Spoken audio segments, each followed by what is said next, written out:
Silver crashed 25% in the past month, from $87 on May the 13th to $63.27 on June the 10th, the same silver that had gained 147% in 2025 and reached an all-time high of $121 in January 2026, lost a quarter of its value in 4 weeks. And then on Thursday, June the 11th, while speaking to ABC News reporter Rachel Scott, Donald Trump said something that changes the analytical framework for every silver position currently sitting at the $66 to $67 level after this week's 6% bounce.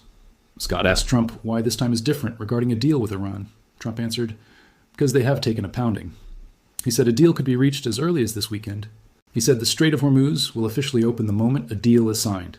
He confirmed the naval blockade will be lifted as part of the deal. And when asked directly whether the blockade would be lifted immediately, Trump said, yes, that is part of the deal, and you will have oil prices dropping like a rock. 4 words. Dropping like a rock. That specific phrase, applied to oil by the president who controls the naval blockade that has been restricting global energy supply since April the 13th, is not diplomatic language designed for ambiguity. It is a direct statement about what happens to the specific commodity that drove gasoline up 40.5% year over year in May's CPI report. Oil dropping like a rock when the deal is signed means the 60% of May's 4.2% CPI that came from energy reverses within 2 to 3 monthly readings, which means the headline CPI falls from 4.2 back toward 2.8 to 3%, which means the Federal Reserve's primary justification for keeping rates elevated disappears in real time, which means Kevin Warsh walks into his June the 16th and 17th debut FOMC meeting with the energy inflation shock visibly resolving, the rate hike probability that has been at 100% for December collapsing, and the dollar weakening on every session between the deal announcement and the press conference. Silver at $66.67 on Friday, June the 12th, is the price that exists before oil drops like a rock. The question that this Sunday market analysis answers is how far silver moves when it does. Start with the specific anatomy of the 25% crash, because understanding exactly what created it tells you exactly what removes it. The Street's Hillary Remy analysis from April 3, 2026, documented the specific mechanism. Silver fell harder than gold in every Iran escalation because silver's industrial demand makes it more sensitive to economic slowdown fears than gold's purely monetary role. When the Iran conflict intensified, oil prices rose, inflation concerns rose, rate hike fears rose, and the dollar strengthened simultaneously. The stronger dollar compressed silver's nominal price. The rate hike fears removed the negative real rate environment that had been silver's primary monetary tailwind since the Fed began cutting in late 2025. And the industrial slowdown fears from the Hormuz closure, threatening global shipping, reduced the projected demand for silver in solar panels, electronics, and manufacturing at the same time that the monetary tailwind was being removed. 3 forces, each independently sufficient to suppress silver, operating simultaneously. The 25% monthly crash from 87 to 63 is the arithmetic sum of dollar strength, rate shock, and industrial demand fear compressing silver from 3 directions at once. The deal that Trump described on Thursday reverses all 3 simultaneously. Oil drops like a rock means the dollar's energy-based safe haven bid reverses. Oil drops like a rock means the energy inflation that justified rate hikes disappears. Oil drops like a rock means the industrial slowdown fears from Hormuz-driven energy costs normalize. The deal that removes the crash's cause produces a recovery whose magnitude corresponds to the reversal of each contributing factor. Here's the specific oil math that Trump's quote sets up for silver. Brent crude has been trading between $92 and $102 per barrel since the April 8th ceasefire. Before the conflict began on February the 28th, Brent was trading near $70 to $75. The Hormuz closure premium embedded in oil is approximately $20 to $25 per barrel. Oil dropping like a rock when the deal is signed means the Hormuz premium exits the price. Brent returns toward $70 to $75 within weeks of the Strait reopening. Gasoline prices, which were up 40.5% year over year in May's CPI, fall by roughly that same energy price normalization pace over the following 2 to 3 months. The May CPI, at 4.2%, had gasoline accounting for more than 60% of the monthly increase. If gasoline's year-over-year gain falls from 40.5% to near zero as the Hormuz premium exits, the headline CPI falls from 4.2 toward 2.8 to 3% in the June and July readings. The Federal Reserve's December rate hike, currently at 100% probability in the CME FedWatch tool, becomes unnecessary and then gets priced out. Each percentage point that the December hike probability falls is worth approximately 2 to 3 percentage points of dollar weakening, and a corresponding increase in silver's dollar-denominated price. At $66.67, the mathematical recovery trajectory from a full hike probability unwind takes silver toward $80 within 3 to 4 weeks of the deal's confirmation. The historical pattern from this specific conflict cycle makes the deal math concrete. Trading Economics published a documented sequence of silver's responses to every Trump-Iran diplomatic statement since the conflict began February the 28th. March the 27th, 2026. Trump postponed his deadline for Iran to secure a deal and pledged to refrain from targeting Iranian energy facilities until April the 6th. Silver strengthened to around $70, reversing the previous session's 4% decline. That was a 5-day postponement of the energy strike deadline. Not a deal, a 5-day extension. Silver moved from below 65 to above 70 in one session. March the 23rd, 2026. Gold plunged to a 2026 low near 4,100 in early trading on Monday before recovering sharply to above 4,400 after Trump announced he was postponing military strikes for 5 days.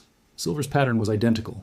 A 5-day pause in planned energy strikes produced the largest single-session silver move of the entire corrective phase. Not a deal. A 5-day pause? Now compare what Trump said. Thursday, June the 11th. A deal could come this weekend. Hormuz officially opens when it is signed. Oil prices drop like a rock. This is not a 5-day postponement.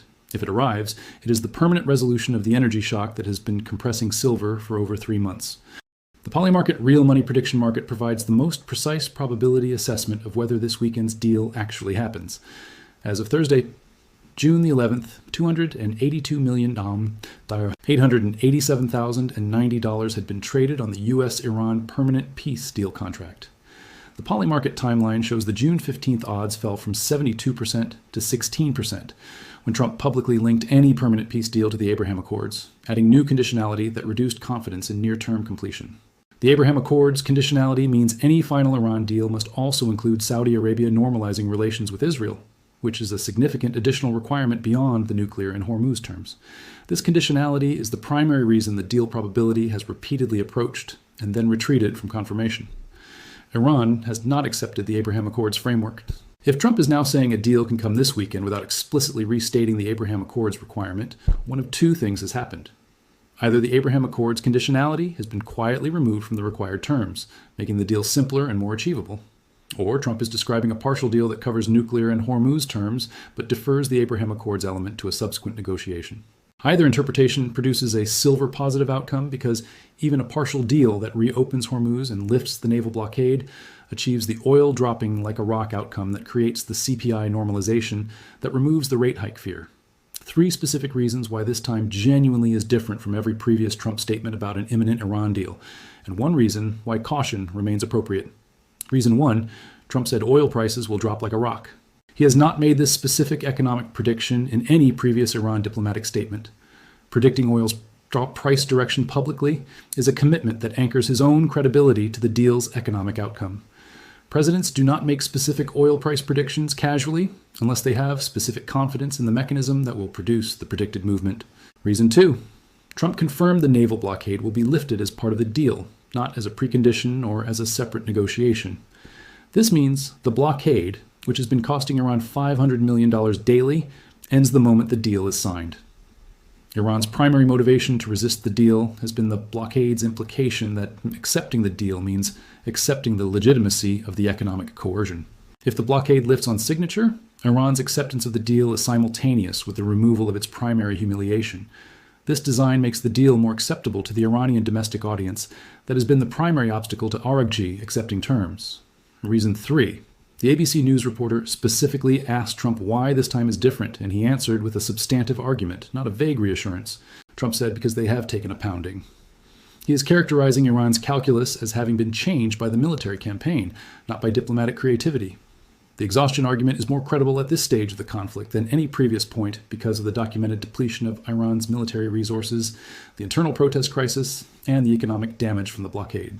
The reason for caution: Polymarket at 16% for a June 15th deal confirms the market's assessment that this weekend's deal probability is real but minority. The Abraham Accords conditionality, if it remains in place, is a genuine structural obstacle that Iranian domestic politics cannot easily accommodate. Saudi-Israel normalization requires Saudi domestic political preparation that is not complete. If Trump insists on the Abraham Accords as part of the Iran deal framework and Iran refuses, the deal this weekend fails, and silver's bounce gives back a portion of Thursday's 6% gain. The pattern from the cycle so far: soft diplomatic signals produce 4 to 6% silver bounces that partially retrace when the deadline passes without completion. Hard deal completions, like the April 8th ceasefire, produce sustained moves above the pre-deal levels. The difference between a soft signal giving back 2 to 3% and a hard deal completion adding 15 to 20% is the difference between a frustrating 2-day trading range and the most significant position catalyst of the year. Here is the specific Sunday framework for the silver position at $66 to $67. The deal arrives before Asian markets open Monday. Silver gaps to 72 to 75 in the first hour of electronic trading Sunday night, extends to 78 to 80 during Monday's main session, and holds those levels as the oil price normalization is confirmed over the following days. The position management is to stay long through the gap up and use any Monday retest of 70 as the level to add, with the stop move to 63 on a confirmed close basis, because the structural floor should now be the pre-deal breakout level. The deal does not arrive by Sunday, but Trump confirms negotiations are ongoing and no strikes are planned. Silver holds 66 to 68 going into Monday. The Warsh FOMC becomes the primary catalyst, and the framework from previous analysis applies. The deal collapses, or Trump strikes Iran over the weekend. Silver falls back towards 63. The stop management from the previous framework applies, and the recovery timeline extends to the Warsh press conference as the next signal. Two things that close the silver investment framework before Monday, regardless of the deal's status. Silver, at $67, is up 78% from a year ago.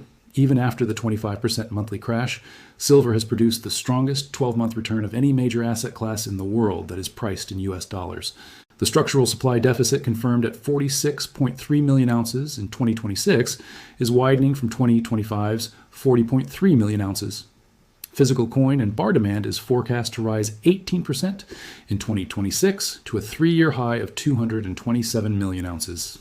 These numbers are not affected by the deal timing. They exist whether the deal comes this weekend or next month. They define the fundamental floor from which the deal catalyst launches the recovery. Silver, at $67 with a 25% monthly crash, is not a broken commodity with structural problems. It is a commodity with a structural supply deficit, record physical demand, and negative real interest rates that has been temporarily compressed by an energy shock whose precise removal date Trump has described as this weekend. The 25% crash created the position. Trump's statement created the catalyst window. Sunday's market outlook is the window is open. Watch whether it closes with a deal or without. Subscribe, because I am tracking every Trump-Iran statement, every oil price move, and every Sunday night electronic trading signal with real-time analysis that connects the diplomatic development to the silver price in the exact hour it matters before Monday's open. Watch the next video, because the specific comparison between what a deal announcement does to silver in the first session versus what the Warsh FOMC does to silver the following Wednesday, and whether those two catalysts reinforce or contradict each other, is the most important framework for silver positioning in all of 2026, and the one that determines whether $67 this Sunday is the entry of the year.